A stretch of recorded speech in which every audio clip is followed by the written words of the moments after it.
আজি বনাম তিতা ফুলৰ লগত সৰু মাছ এইটো তিতা ফুল শুকান তিতা ফুল আপোনালোকে এই ফুলটোক কি বুলি কয় জনাবচোন গোটেইকেইটা ফুল এনেকৈ ছিঙি লম আৰু ভাল কৰি ধুই লম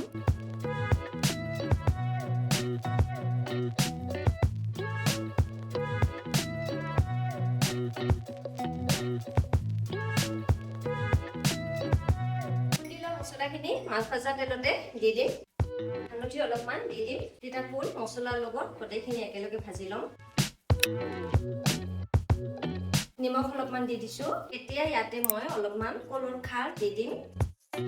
একেলগে পানী অলপমান দি দিছো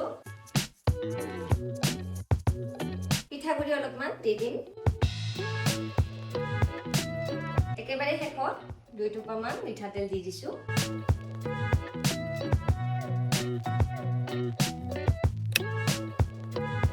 এইফালে মোৰ তিতা ফুলৰ আঞ্জা ৰেডি হৈ গৈছে আপোনালোকৰ ভিডিঅ'টো চাই কেনেকুৱা লাগিছে কমেণ্টত নিশ্চয় জনাব ভাল লাগিছে যদি ভিডিঅ'টো লাইক কৰি দিব শ্বেয়াৰ কৰি দিব আৰু এনেকৈ এবাৰ বনাই খাই চাব